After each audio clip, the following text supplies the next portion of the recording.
Hello students, this is Ms. Reese, and in this video we're going to do part 2 of the Articles of Confederation paragraph writing assignment using primary sources. So in our first video we looked at a letter written by Thomas Jefferson arguing why the Articles of Confederation were successful. In this video what we're going to do is we're going to now read a different primary source. This is an excerpt of an essay from Alexander Hamilton. And he's going to have a different perspective on the Articles of Confederation. So let's remember our big question that we're going to be answering today is, were the Articles of Confederation a failure or a success? Now, we saw Thomas Jefferson said that they were a success. We're going to see what Alexander Hamilton believes.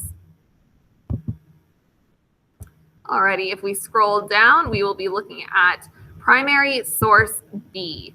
Now, this is taken from one of Alexander Hamilton's essays, the Federalist Papers, specifically Federalist Paper number 21. And if you want to see the entirety of the Federalist Paper 21, I actually have it linked below.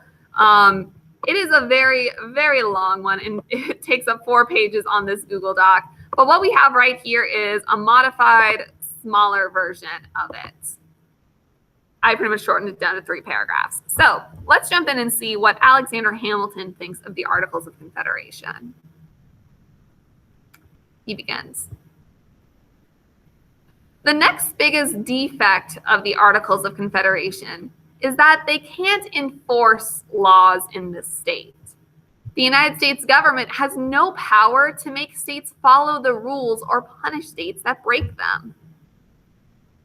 Alrighty, so as you can see when we look down at defect, biggest defect means a problem or an error. So he's saying one of the biggest problems with the Articles of Confederation is that the U.S. can't enforce laws, or they can't make states follow national laws. There's no way for the national government to punish states for ignoring national laws. So that's one problem, he says, with the Articles of Confederation. He then goes on to say, the lack of an army to guarantee the state's safety is another problem with the Articles. People could overthrow the state governments if there was no national army to stop them.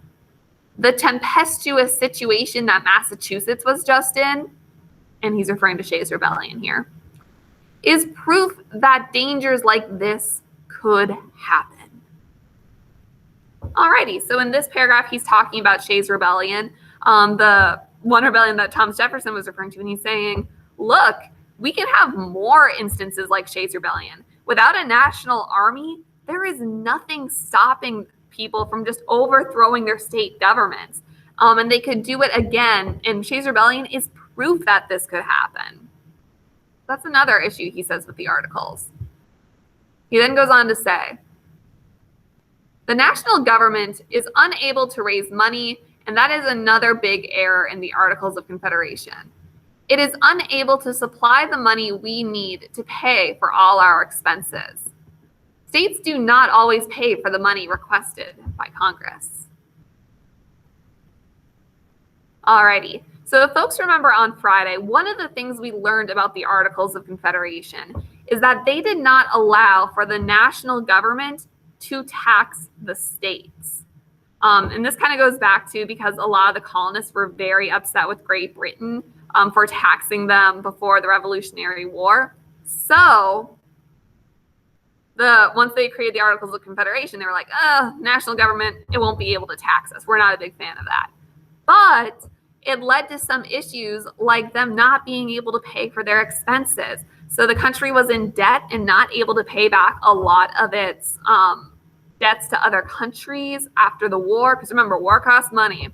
There was a lot of issues with veterans not getting paid back and loan problems and all this sort of stuff. So in the end, Alexander Hamilton saying, another issue with the problem, we can't raise money through taxes. So that is the final thing that's an issue with the states.